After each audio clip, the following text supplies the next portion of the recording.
Jeff is the principal founder of the Economic Policy Institute. What's important about Jeff's career from my perspective is that I met Jeff a long time ago. In 1976, yeah, Jeff and I were neighbors up in rural Maine. Jeff had a blueberry farm. Well, he said he was a farmer, but I never trusted him because he was out of state. But he had a blueberry farm, and we used to get together a lot, and it was we had a good relationship. We were able to go canoeing a lot, Maine rivers, and then Jeff up and left me to go back to Washington to start this very important Economic Policy Institute, which grew in 1986, which grew from Jeff and a few people to multiple, maybe you employ 50 people, 60 people there, and has done a lot of good work on looking at the economy, not from a traditional perspective, and has influenced legislation. And you probably hear some EPI's spokespeople on NPR when they want some expert opinion on something that's happening in the economy. I hear it all the time. But Jeff was principal founder of the EPI. Before that, he was involved with a similar organization. He's been, since he retired from EPI, even before, he's been writing books. And so we're privileged tonight to get early ideas and early information on his next book that's coming out. And it'll be coming out in June. And it will be about the what's called the servant economy. So that'll be published in June by John Wiley & Son. His previous book, The Global Class War, came out in 2006 and it's been translated in Spanish and Arabic.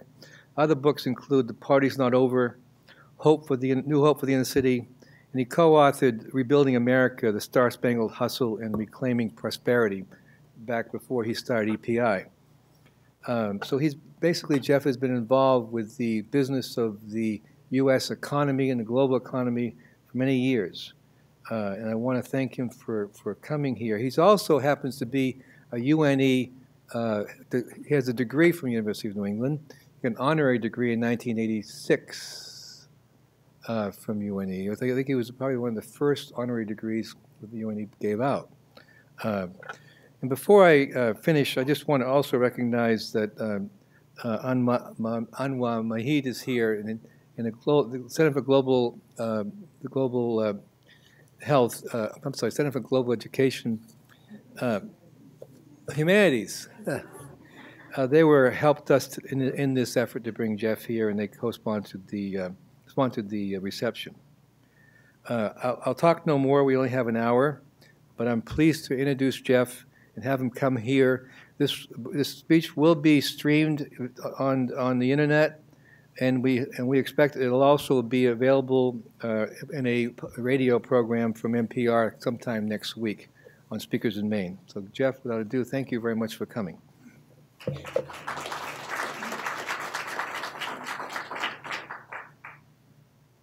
Well, good afternoon, and thank you, Ron, for that generous introduction. I'm not sure I deserve it. On the other hand, as you can see, I've lost most of my hair, and I don't think I deserve that either. So maybe in the long run, all these things kind of even out. I also want to thank you for coming when you heard an economist was going to give this talk.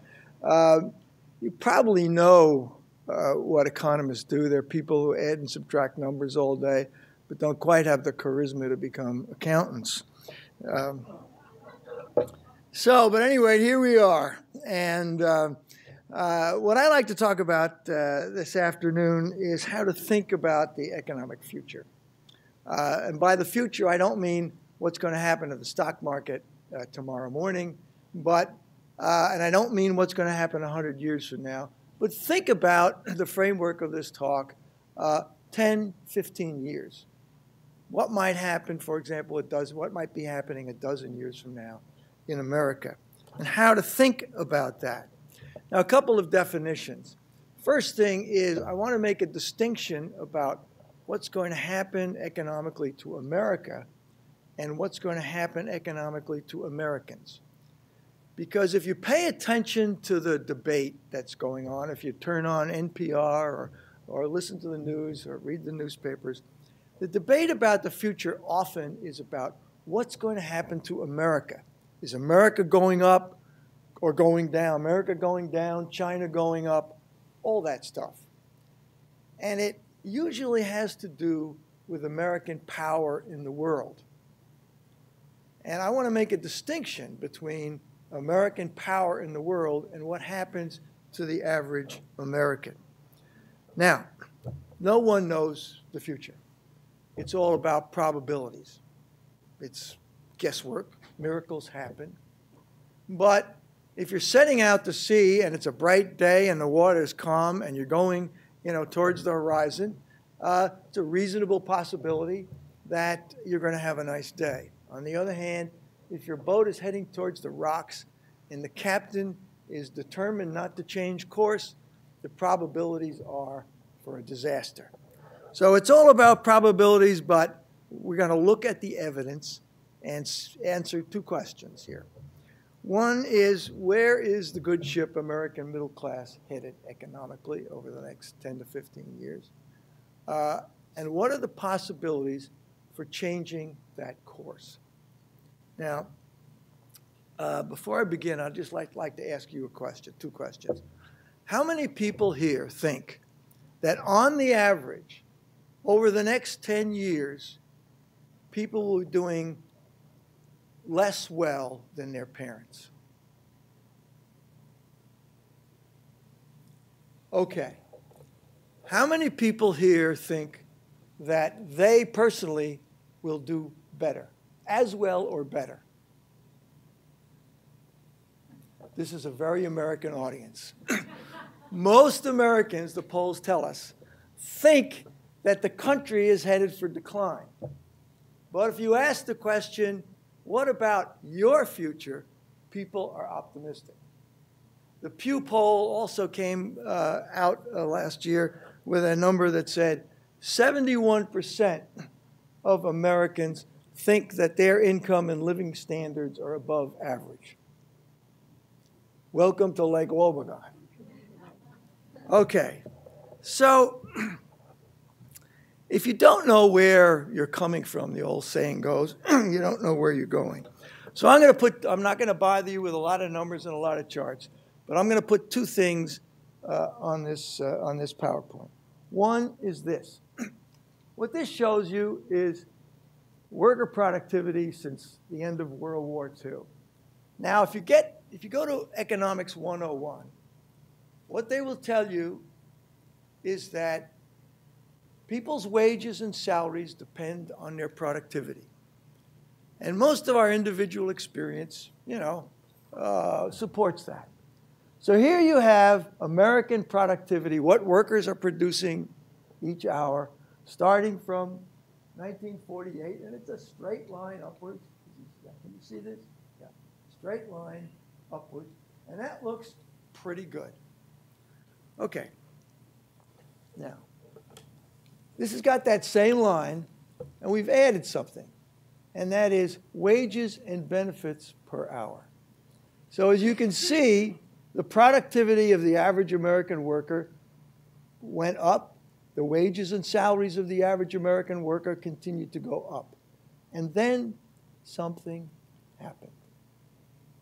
Wages and benefits per hour stagnated, even though the output per hour was going up. People were just as productive, but they were getting paid less. Now, something about these numbers. This doesn't mean that the same person in 1979 was getting the same salary as they were in 2003 or 2008. It's averages. So what it means is in 1979, a person who had average education and was, say, 35 years old, that average in 2008, that person was getting just about the same. That is, a person in 2008 who had the same education and age was getting about the same. That doesn't mean that someone's individual salary and wages didn't go up. But on the average, we've got this stagnation. So, it's very interesting here. I can tell you about my own experience. I did better than my father at almost every stage of my life. When I was 25, 35, 45, 55, 65, we can stop there. And I always thought it was because I was smarter and better looking than my father. Turns out, I was smart enough, can you see this? I was smart enough to come in to the labor force during these years. My father was dumb enough to come into the labor force during the Great Depression. And what we know from statistics is when you come in to the labor force in those bad times, it takes a long time, sometimes never, ever, to catch up. So this is a serious thing here. If this line, by the way, this right now, this is an index number. Right now, it represents about $22 an hour. That is the average American worker who has a job, and these are has a full-time job.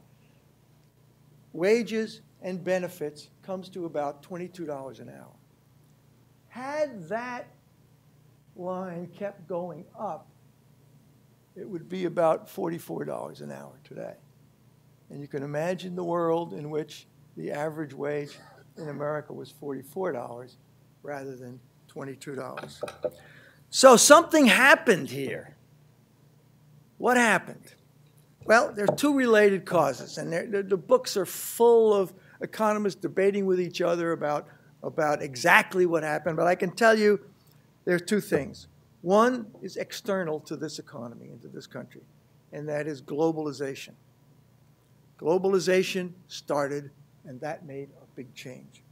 The second was that the bargaining position of the average American worker started to slip and weaken. And when I say bargaining position, I'm not just talking about union contracts. I'm just talking about anyone who goes to work. Now, what it wasn't, I can tell you what it wasn't. It wasn't that the schools failed us. It wasn't that workers were not working as hard as they were before. It wasn't social welfare. It wasn't unions. It wasn't high taxes. It wasn't the feminist movement. It wasn't gay rights. And it wasn't Satan taking over the United Nations. It was two things: globalization and the bargaining position of the average American worker. Now, globalization. At the end of World War II, the United States made something like 85% of all the automobiles and steel in the world. That could not keep up. Right? We had defeated all of our rivals, Germany and Japan. Our allies had also dropped, collapsed in terms of their economies. So we were sitting on top of the world. That could not last. Eventually, the others recovered.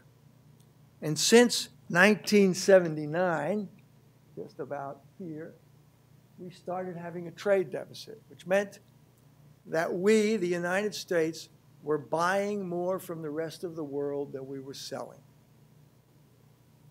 And how we were making up the difference is that we were borrowing it for the rest of the world.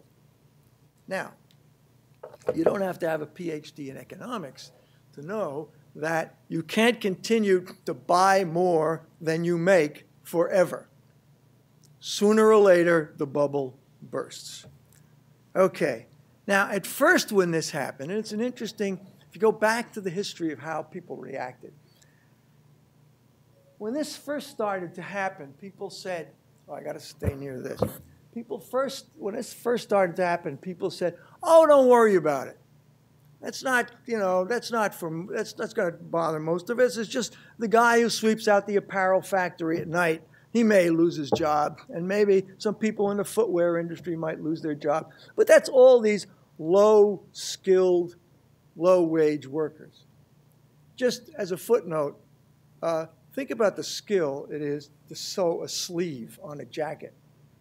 These were not low-skilled people. They might have been low-paid people, but they weren't low-skilled people. So those jobs went. The apparel factory, clothing factory, the shoe factory, the toy factory. And then the higher skilled, higher paid jobs started to go. Automobiles, steel, electronics. And people said, oh, well, okay, we're not going to make steel anymore in this country. We're not going to make automobiles anymore in this country. But Americans are the smartest people in the world and will do the high technology. Let them put things together. We will figure out how to engineer them. And then this trade deficit in high tech started. U.S. companies offshoring. The other, what was it, a month, 2-3 months ago, or maybe it was last year, I can't remember. Steve Jobs died. It was like an American saint died, right? Steve Jobs with Apple was the guy who was supposed to bring America back, bring all these jobs back to America. Well, you may know that 90% at least, probably more, of the iPhone is made in China. It's put together in China, and it's made from components designed not in the United States, but designed in Japan, Taiwan, Korea, and Germany. Now let me just read you something. This tells you what the competition is like. Before they came out with the last iPhone, Steve Jobs decided at the just as they were about to start producing it and when they were marketing it, that he didn't like the glass, the glass cover in the iPhone. So he wanted it changed. 2 weeks before they were starting this huge marketing blitz. So they called China. And here's what the report was in the New York Times. A foreman immediately roused 8,000 workers inside the company's dormitories. Inside the company's dormitories, 8,000 workers. Each employee was given a biscuit and a cup of tea, guided to a workstation, and within a half hour started a 12-hour shift fitting glass screens onto the beveled frames. Within 96 hours, this Chinese factory was producing over 10,000 iPhones a day. That's where the jobs went. Then they said, no, don't worry about this. Not to worry. We're going up the ladder. We will have the designers. We will have the computer programs. We will have the researchers. Turns out that all of these kinds of jobs up the ladder are connected to the production of something. If you're an engineer, what you need to do is be near the production line so you can see how this stuff is made, therefore how to produce it. If you're doing research for new products, you need to know how these things are produced. And it turns out now that those are the jobs that have migrated. We now have a high-tech trade deficit with China.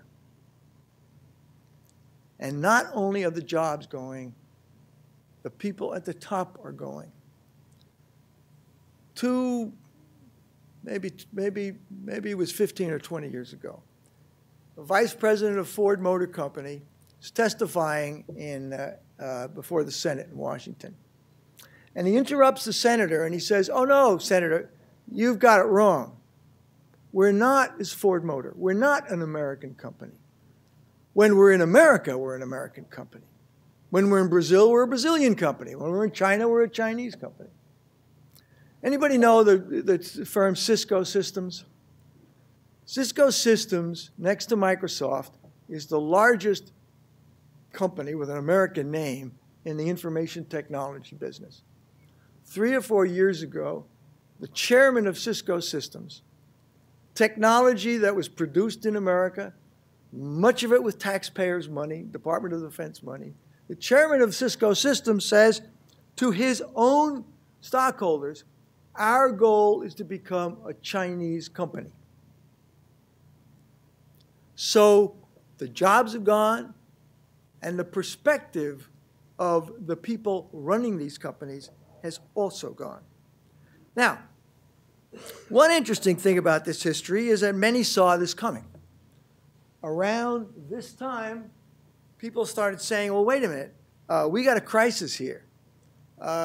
We can't just live on the laurels from winning World War II. We've got to start doing something else. We've got to invest. We need a national strategy. We've got to invest in education and research. We need tax policies and trade policies to change this. We need a plan.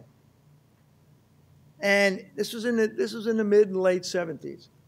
And around the same time, there were localities that started to think about the future. The question was, what's our country going to be like in the year 2000? In the state of Maine, there was a committee that came up with a plan. It was called the Maine Manifest, sometime in the mid 1970s. There were plans like this all over the country. It was a time of an energy crisis, and people were concerned about the future. Jimmy Carter, who was president of the United States, had this energy plan to get us off the Middle East, dependence on Middle East energy. All of that stopped dead in 1980 with the election of Ronald Reagan. Just when the country needed the government to act, the governing class, and by the governing class I don't mean just Republicans, I mean Republicans and Democrats. The governing class of this country essentially abandoned the future. The era of Franklin Roosevelt, which was when the government was responsible for the future, ended, and the era of Ronald Reagan began. One of Reagan's first acts was to rip out the solar panels that Carter had put on the roof of the White House. The government stopped thinking about the future. And again, it's not about Republicans and Democrats. During the era of Franklin Roosevelt, we had Republican presidents, Eisenhower and Nixon. And they managed the country in the framework of Roosevelt. During the Reagan era, we've had two Democratic presidents, Clinton and Obama. And they are managing the country in the framework of Ronald Reagan. So I don't have to tell most of you the story. We've deregulated trade. We deregulated finance. After the crash of 1929, we had a deal in this country. The government would support the banks and protect them, and the banks would not speculate with people's money. After 1980, we broke that deal. The government still protected the banks, but the banks were allowed to speculate and do what they wanted with the money. So we had a credit crash in the 1980s, predictable. We had a credit crash in the 1990s, and then we had the mother of all credit crashes in 2008, which took $12 trillion, that's $1 trillion worth of assets, and disappeared them. So, going back to the question of the future, there were two things. Now, you look at this, and you hear what I just said, and you can ask the question, well, wait a minute. If what this says is true, how could the evidence of our own eyes be true? How could things have looked so good? Right? That's the evidence of our own eyes. People went to the shopping malls. People bought cars. People bought TVs. It used to be a TV was 13 inches. Now it's 46 inches. That's the one I've got. And I've seen ones that are 72 inches. How could things look so good and this be true? Well, there's two answers to that. First, these numbers are wages per hour. So that American families responded by sending more people out to work. Used to be, back in those days, when there was a single breadwinner for the family, and that was enough to earn money to support everybody. That's gone now. That's gone. So more people went to work. The wife went to work. Now couples are going to work. And right now, just last year, According to some estimates, there are more women working in the labor market than men. So that was one way to keep the spending up. The other way to keep the spending up, of course, is debt. And we know that over this same period, starting here in the late 1970s, we know that the debt per consumer doubled, more than doubled during this time. So, now those two props are gone. There's no more people to send to work in the family. Everybody's working. As far as debt, we've just had the crash of 2008. Now, people are going to buy some more debt, but they're not, in your lifetime, going to buy enough debt to compensate for this gap right here. Well, not to worry. The optimists say the high-wage service sector in the United States, forgetting about making things, forgetting about designing things, but the service sector, lawyers, accountants, Wall Street stock analysts, those will be the jobs of the future. About 10 years ago, an economist called Alan Blinder, who was a vice president of the Federal Reserve Board, did this analysis which showed that almost anything that can be done with a computer can be outsourced. Outsourced, meaning India, China. That doesn't mean anything, every job will be, but anything can be. Lawyers, accountants, analysts, medical diagnostics, you know about that. He guessed that 40 to 60 million people, a million jobs were vulnerable to outsourcing. China churning out these people all day. India churning out these people. Now, the Harvard Business School then did an analysis because he was attacked. That can't be true. And they found a larger number than even Blinder did. So this does not mean that nobody's going to get a job as an analyst or an accountant or a researcher. But the large number of jobs that are needed in order to keep living standards up in the United States from these sectors ain't going to happen. So they say, what's left? Personal contact jobs. Jobs that cannot be outsourced. You cannot yet outsource a massage. You cannot yet outsource somebody to take your dog for a walk. If you look at the job projections over the next decade and say, okay, Americans are smarter and better looking than anybody else. What are the jobs? Well, of the top 10 of the Bureau of Labor Statistics projections, only 2, there's going to be a shock, and I'm sure some people are going to wonder why we invited this guy to talk. Only 2 require a college education.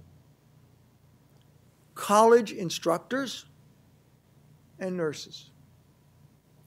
The rest, no.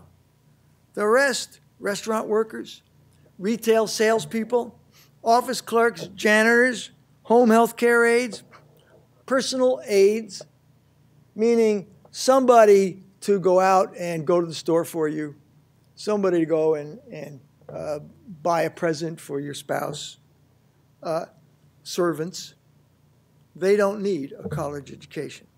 Now, before you walk out, this is not that a college education is not a good idea, because people who go to college make more than people who don't go to college.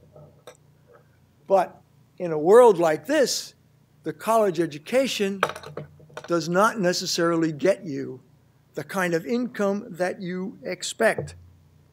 A college education is not a good economic investment in a society that's not doing the other things that makes the college education useful.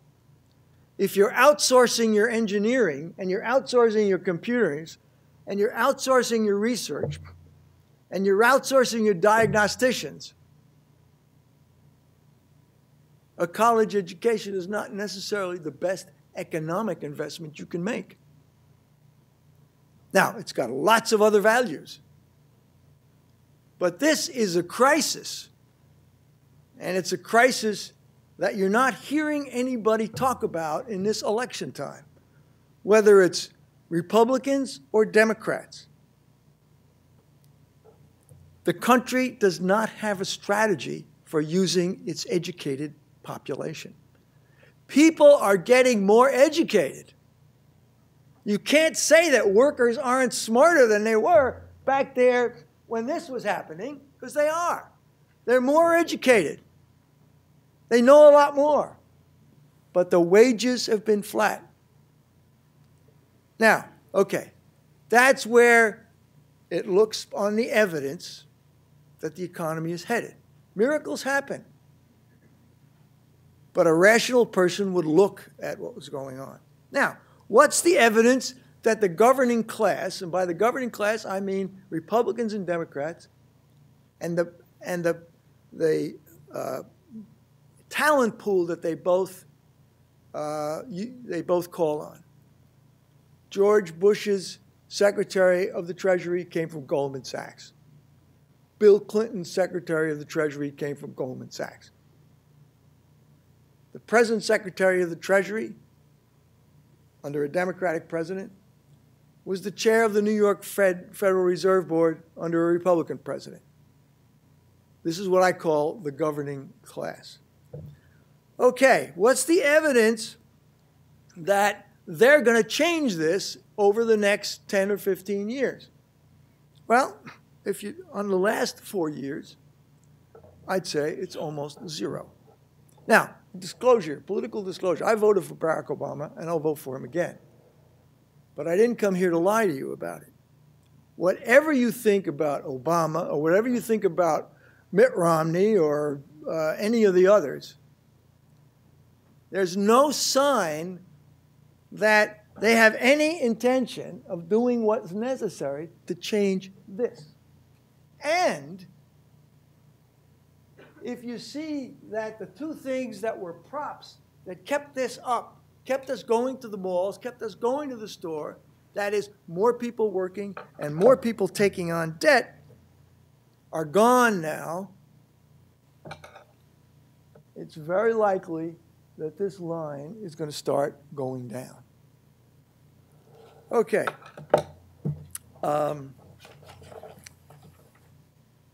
It's not an accident that the banks got bailed out, the big banks, and were not re-regulated. It's not an accident that the global policies were not changed. It's not an accident that the rich are getting richer. You know about all of that. And let me give you an example from your work, or the work of some of you, from an economics perspective, and the debate that's going on right now about the Supreme Court and what's going to happen to the Obama medical health care plan. We know that the huge expense of health care is a drag on the U.S. economy. We're paying 17% of our gross domestic product in health care. The Canadians spend 10, the British spend 9, the Germans spend 9 to 10. It is a huge, huge drag. The economics of this are clear, and many people in this room know much more about healthcare than I do. But I can tell you, looking at the economics of the country and the competitiveness of the country, what's clear is that if you have a single pool of insurance, that is where it's cheapest. This is a basic rule of insurance. The larger the pool, the cheaper it is. We have 10,000 health insurance companies in this country. We have 10,000 pools. The Canadians have one pool. But the idea of having one pool in this country is off the political charts. Even when the Democrat got in, they refused even to consider a single-payer program. Now, we could debate about the healthcare aspects of this, but I can tell you the economics are clear. Larger the pool, cheaper it is. We spend 17% of our GDP. Again, the Canadians spend 10.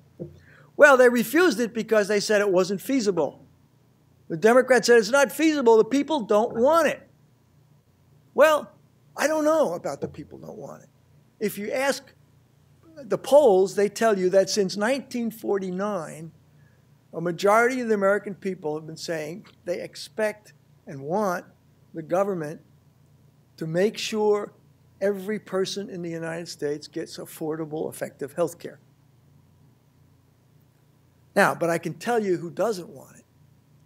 The private health care insurance industry, which gave $167 million in the 2008 campaign to candidates who were running.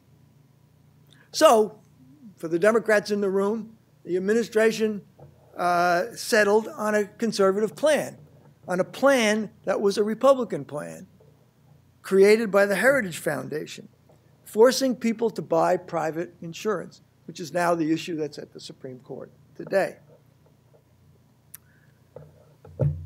The Democrats moved to the right, the Republicans moved further to the right. We are now talking in the Congress of the United States about privatizing Medicare. Privatizing Medicare because it is said private insurance, the private sector is more efficient than the public sector. Everybody knows that.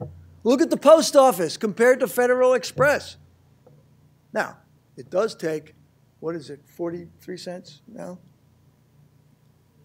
44 cents to send a letter to your Aunt Lily in Nome, Alaska. And if your Aunt Lily in Nome, Alaska has moved to San Diego, the post office sends it on to San Diego, no additional charge. FedEx charges $10 to send a package. Still, private sector is more efficient. Medicare administrative expenses are estimated to be no more than 2% of the total amount of money that's generated through Medicare. The private health insurance companies spend 10 to 15%. Now, if you're going to take Medicare that you're getting for 2% administrative costs and move it over to a group of institutions that charge you 10 to 15%, you don't have to be a genius to know that more of that money is going to go into somebody's pocket and less of that money is going to go into caring for older people. We've had 3 years.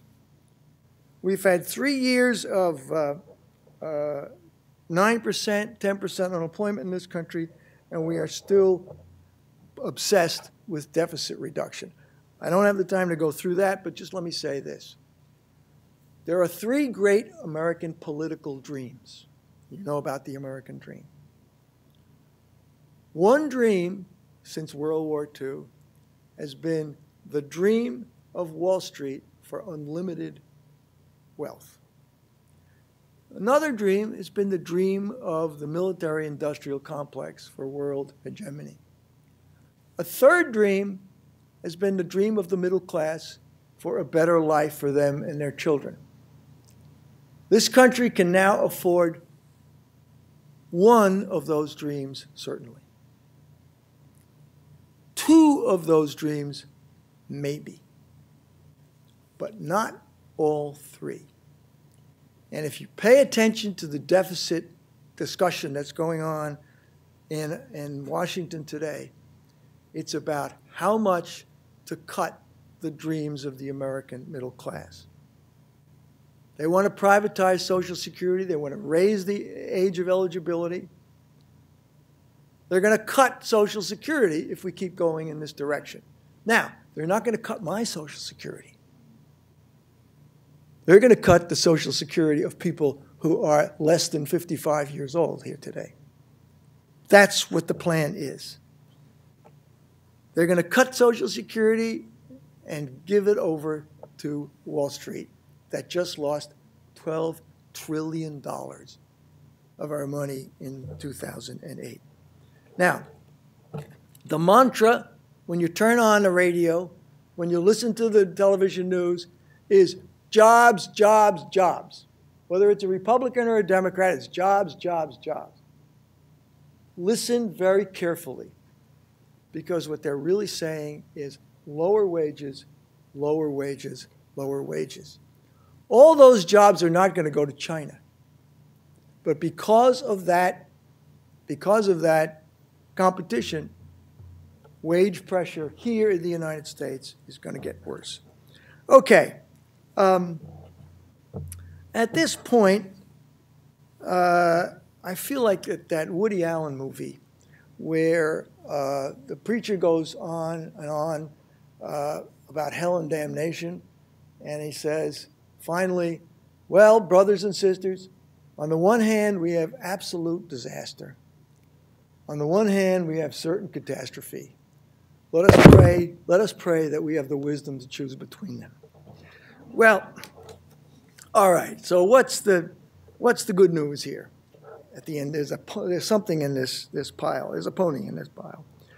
I think the good news first has to start with observation by James Baldwin. Some of you may know, who was a great American writer of the 20th century. And Baldwin had a great quote. He said, "Not everything that is faced can be changed, but nothing can be changed if it's not faced." And so, brothers and sisters, it does seem to me that the first thing we have to understand is what the evidence is telling us about the future. Now, and we have to dispel the notion that somehow or other it's going to be okay. Somehow or other we'll be all right because this is America. We're smarter and better looking than anybody else. Hope is not a strategy. We need to look at the world as it is. We need to examine where we're going. We need to look at the possibilities that the governing class of this country at the moment, or next week, or whoever gets elected, is going to change this and look at it differently. There is going to be no change to this. If I have to bet my $1,000 right now, I'll bet that in 2024, wages and benefits per hour in real terms, that is, adjusting for inflation, are going to be 20% below where they are now, even if there's no other recession, even if we continue to have slow economic growth. Because these forces are not going to change unless we change. There's not going to be a future for us as individuals unless we change this together. Now, what does that mean? It means to me that we need a government that takes responsibility for the future, and we need people, citizens, who are going to take responsibility for the government. Now, when I say government, a glaze comes over people's eyes. Some people reach for their revolver. But I can tell you this. We are in a catch-22 in this country. We need an active government to shape the future. We cannot do it alone as individuals. That is not the way it's ever worked in the history of the United States. And if you wait till June, I got a chapter in my book about one chapter of the history of the United States, and you can read it there. It's never worked like that. We have always had a democratic, small d, active government that paved the way for the economy, that paved the way for the private sector. We had canals that were dug by the government. We had railroads that were subsidized by the government. The computer was invented in government with government money and subsidized, et cetera, et cetera. The problem is we need government to shape the future. You know that book, Catch-22? Well, this is a Catch-22. It's got 3 parts. We need the government to shape the future. The government is in the pocket of the rich and powerful, so we distrust the government and we won't give it the power to shape the future. Why do we distrust the government? We distrust the government because we think it's corrupt. What is it that corrupts the government? Money. This is America. We distrust the government because it's corrupted with money, and so the first political task, I think, of people in this nation is to get the money out of politics. There's an old story that I learned years ago, probably when I was raising pigs in Whitefield. It's about the farmer who buys a bunch of pigs, some big, some small. And if those of you who've had this experience, you try to feed pigs in a trough, and the big pigs get inside in the trough, and they eat up all the food that's in the trough, and the little pigs are outside, and they don't get the food. So there's a farmer who had 3 children. So he asks his son, who went to the conservative university, he said, "What should I do?" Son says, "Do nothing. It's the survival of the fittest. The big pigs can survive, they can eat, and the little pigs are just going to have to die." Well, he didn't think that was such a great idea. He bought all these pigs. So he asked this liberal son who had gone to liberal college, and he said, "So what should I do?" And his liberal son said, "You take all the food and you just throw it all over the pigs. Just keep filling up that trough, and so much, they can just eat so much, and much of it will then come off the edge of the trough, and the little pigs can pick up what's left." Well, he thought that'd be pretty expensive, to do that. So he asked his daughter, who had not gone to college, and he said, "So what should I do?" She looked at him and said, "Get the big pigs out of the trough." Well, I think that's our political task, is to get the big pigs out of the trough. But we've got an obstacle. The Supreme Court has decided that the big pigs are protected by the Constitution of the United States. In a decision called Citizens United 2 years ago, Supreme Court said money equals free speech. You can't stop anybody from spending as much money as they want to elect somebody because money equals free speech. And then they said corporations are people. And so you can't stop corporations from spending as much money as they want to elect people. So the health insurance companies spend $167 million on elections, and it's not surprising we got this cockamamie situation that we have today. Now, I doubt that anybody can say that this was what Thomas Jefferson, James Madison, Alexander Hamilton, or George Washington had in mind when they passed the Bill of Rights, the First Amendment to the Bill of Rights, which guarantees free speech. So it seems to me that if there is one political objective that we need in this country, that's more important, I think, than anything else at the moment, it is to get the pigs out of the trough. And the way to do that is to amend the Constitution. There's no other way. Amend the Constitution, my God. Well, we've had 27 amendments to the Constitution. 27 amendments. There are bills in Congress to do that. There are a number of groups around the country that are starting to organize for that. I'm not paid by any of them. But at the end of this book that I just wrote, and I came to this conclusion, there just doesn't seem any other way except to mobilize to change the Supreme Court decision that allows the pigs to keep spending all of this money on elections. Now, I won't go into the details of this. We've got to have a conversation too. But it seems to me that's where we end up. So you say, well, that's too hard. It's too unrealistic. How are we ever going to be able to do this? Well, I can tell you, in my lifetime, I have seen revolutions, social revolutions in this country. People mobilize for things that people thought would be impossible.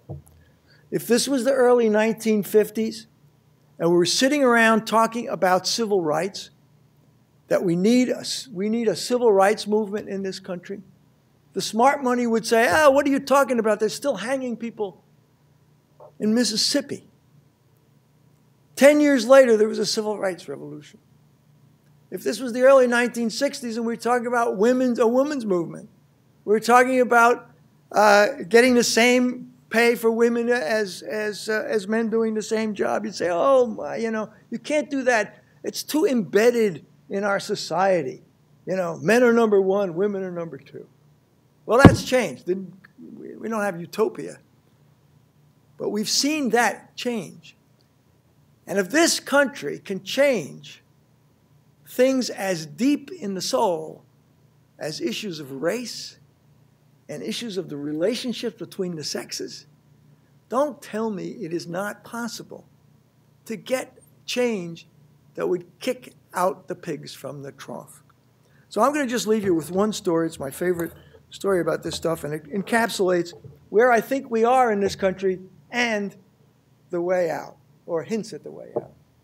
It was told to me by a guy in Nova Scotia years ago, and it's the story of the guy who's climbing up this cliff, and he's a mountain climber. He gets almost to the top when he slips, and he starts falling down 800 feet canyon. He grabs a hold of the branch, and there he is hanging over this canyon, hanging onto the branch. And he calls up to the top of the cliff, and he says, is there anyone up there? And the voice of the Republican Democratic governing class says, yes, we're here. And he says, well, help me out. Get me out of this. And the voice says, yeah, we will do that. But first, do you trust us? And he says, well, yes, of course I trust you. And they say, well, if you trust us, let go of the branch. And he says, is there anybody else up there? Well, I think it is the time now where people are saying, is there anybody else up there? Thank you very much, and thank you for listening to me.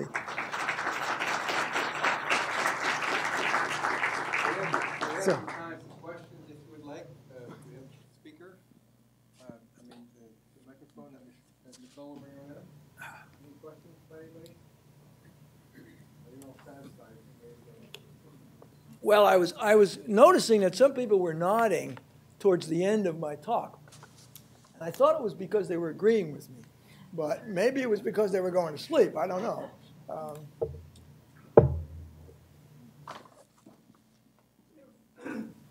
Globalization is one of the principal causes of that flattening. What about protective tariffs? Yeah. What about them? What's your view? My view is very traditional on this, and that is America was a protective nation, a protectionist nation from the time it was started until the end of the beginning of World War II, really. Tariffs were the second bill that George Washington signed were protective tariffs. Now, so I'm not somebody who says tariffs. I'm not somebody with a knee-jerk reaction to tariffs. I think that a strategy that recognizes globalization, but spends the energy and the investment to make the United States competitive is the right strategy. The Germans do it. Wages in Germany are higher than wages in the United States. Wages in Sweden and Norway and Finland are higher than they are in the United States. How can that be? Because they even trade more with the rest of the world than we do. And the reason is because they have a strategy. They educate their children and they create trade policies and tax policies that make sure that the jobs are there when those kids graduate from college. We have no strategy. What we learned in 1980 is that the country doesn't need a strategy. Let the free market do it. Well, that's what the free market is doing. Now, you can like that. You can say, I believe in the free market. I don't believe in the government interfering with anything. But this is what you're going to get. So globalization, the problem was not that just globalization happened. It happened to the Germans. It happened to the Scandinavians. It happened to the Danes. But at the moment it started happening, what they did is to develop a national economic strategy. And that strategy had to be guided, had to be created by their government. What we decided in the 1980s is let the market do it. Well, it's not worked so badly as long as we could borrow money from the rest of the world. But just the logic of the situation tells you you cannot keep doing that forever. And by 2024, the Chinese, I think, will have a free-floating currency. The dollar, which has been the currency of international business since the end of World War II, is going to fade. And it's going to be a very, very difficult path for the United States to try to keep borrowing in order to keep the consumption up, in order to keep people buying when their wages are flat or dropping. So, you know, it's not like there's no strategy out there. People say, oh, what are we going to do? You know, it's globalization. Well, there's a way to deal with globalization. And it doesn't mean turning inward on ourselves. But, you know, the Germans slap tariffs on things when they have to. The Finns and the Norwegians, they slap tariffs on things when they have to. What guides them is keeping this thing going up.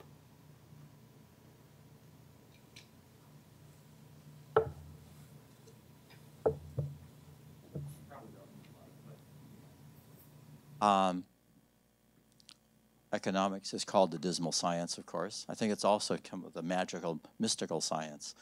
You mentioned just one little thing earlier about $12 trillion of wealth disappearing in 2008, or 2008, 2009. And I can understand, I'm not an economist, obviously. I can understand when a tsunami wipes out houses and hotels and power plants and actual wealth and value, physical things disappear. The Great Recession of 2008 didn't actually act that way, but yet wealth was lost. How does economics really explain the existence of that wealth one day and the non-existence of it the next day in real people terms, real stuff terms? Well, one answer to this is that the economy has many pieces, but it's got two basic pieces. One is the piece of people working, building, creating things, and selling them and buying to each other. The other piece is the money piece. And as long as the purpose of banks, and there's, you know, small banks around the country still do this. As long as the purpose of the banks is to provide credit for the productive side, for people to build homes, for people to start factories, for people to start stores, etc., then the economy's in balance. What happened in the 80s, and it started under Reagan, but it continued under Clinton, and it actually, under Clinton it became worse, was that they recreated the 1920s when it wasn't actually banks but investment houses on Wall Street acting as banks were deregulated. The old deal was this: we will insure deposits, the government said after the crash of 1929. We will insure deposits. But we want to make sure that you never use that money in order to speculate like you did in the 1920s. That was the Glass-Steagall Act. Well, under Clinton, you know, with the Secretary of Labor from Goldman Sachs, they got rid of the Glass-Steagall Act, which meant that banks were taking money, and Goldman Sachs is not what we think about it as a bank, but it became a bank. They were operating outside of the regulatory, the normal regulatory apparatus, and they started lending to themselves. They started speculating on, well, you know the story about the housing crisis, right? It's true. People were buying houses that they couldn't afford. And one of the ways they did it was they figured, well, I'll refinance the house. Housing prices are going up. I'll refinance it in another 2 years. And, I can keep going like that. And that's the way. It's magic. It's the magic of economics. You can keep refinancing, and you can do that as long as housing prices go up forever. Well, nothing goes up forever. Sooner or later, it had to come down. And when it did, the mortgages that the Wall Street people took, mortgages made by often local banks and then sold to Wall Street, created this dizzying. I mean, I could take an hour and a half and go through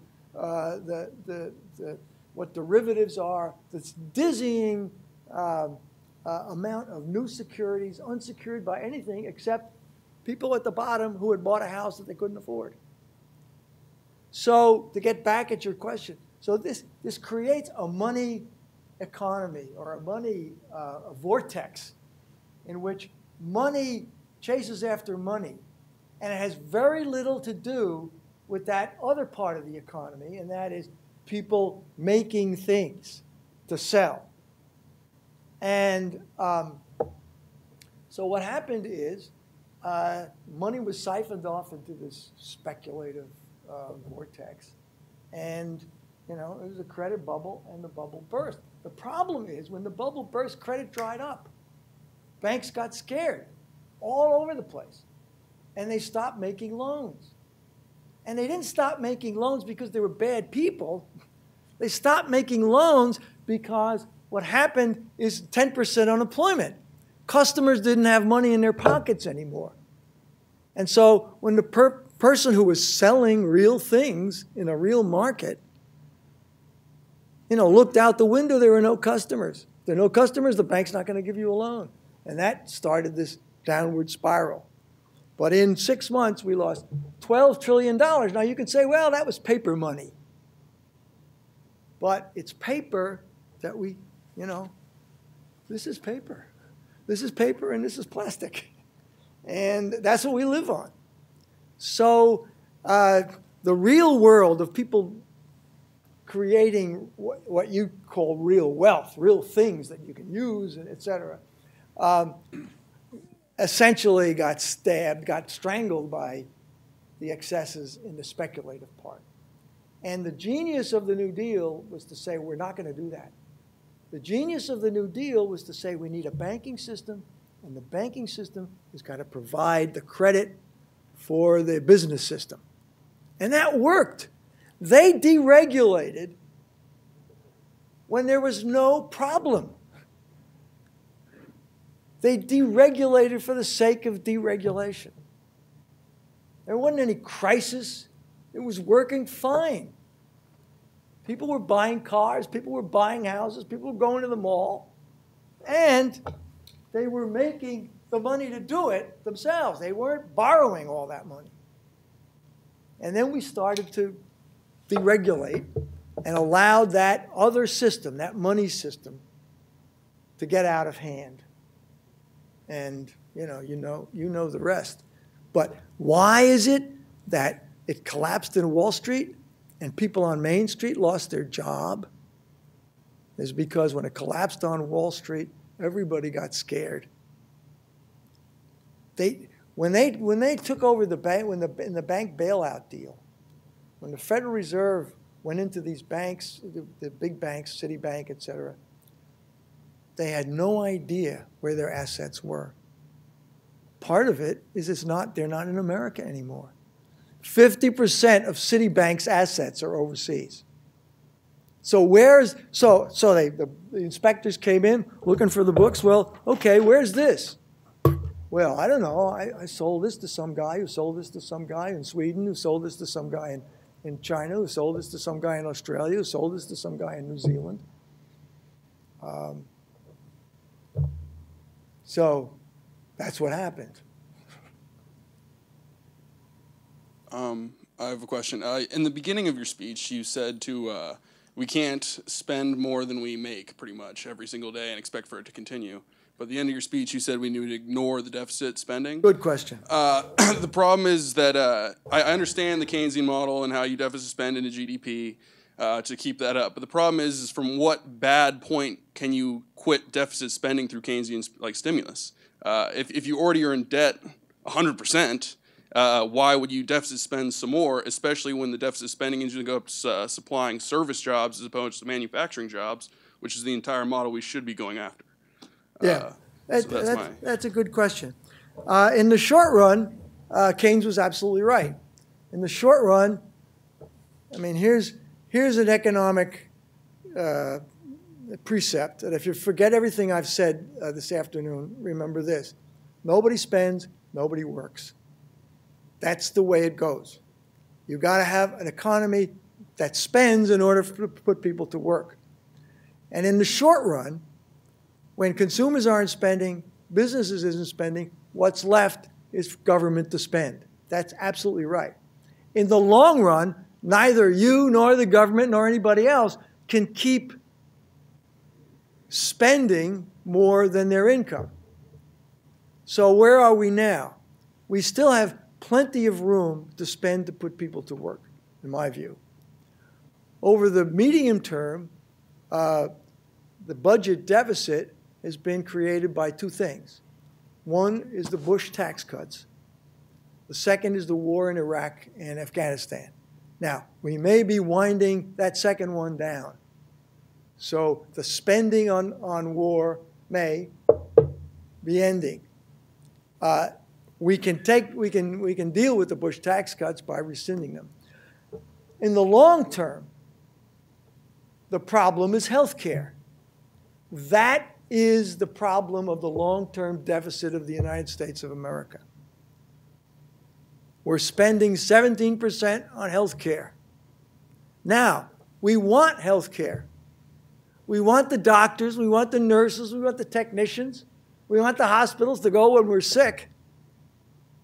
What we don't need is this huge superstructure of a health insurance system that is sucking 7% of the money that's going into health care into things that we don't need. So in the long run, you cannot spend more than you make. In the short run, we all know that you can. You buy a house, you get a mortgage, you suddenly owe $200,000.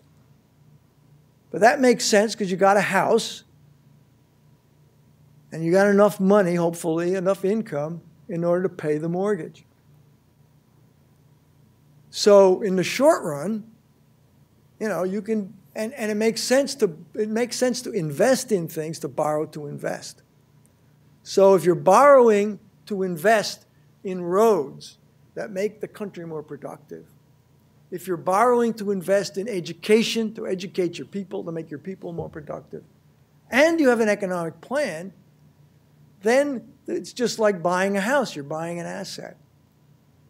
But if you're borrowing, and you may like it or not, but if you're borrowing to spend on wars in Afghanistan and in Iraq, and if you're borrowing to cut the taxes of the richest 1% of Americans, then you're not getting much productive out of that. And you're ending up with debt that you can't pay back.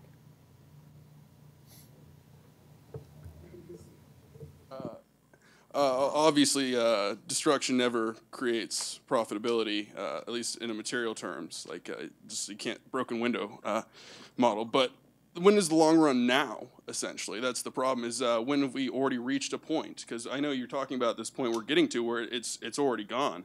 But if you continue to spend even through that problem, don't you enter into this inflationary, or not even inflationary, but more or less a currency crisis? a faith issue in the U.S. government.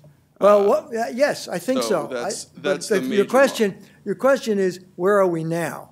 Yeah. Where we are now is we're not yet at that point, and it's pretty interesting, pretty easy to get the evidence. People were saying when we had that first Obama stimulus in 2009, this was going to do exactly that. It was going to be inflationary. It was going to raise interest rates, and we wouldn't be able to afford it. Well, it turns out everybody in this room knows interest rates are rock bottom. Anybody who wants to buy a house, if you got any money today, you get a mortgage very cheap. Of course, anybody who's trying to put money away in a CD knows you're getting less than 1% of your money. But right now, the United States still has enough elbow room for the next couple of years to make those kinds of investments. So the question is, at what point? There is a point, you're absolutely right. But we know we haven't gotten to it yet. And this is not like Greece, where the government owes 150% of its GDP. We owe like 44%. We're gonna owe 60% pretty soon. And unless we use that deficit to put people to work, and unless we have a plan for globalization, we're gonna reach that point that you're talking about, pretty soon. Who knows when? But it's like the crash of 2008.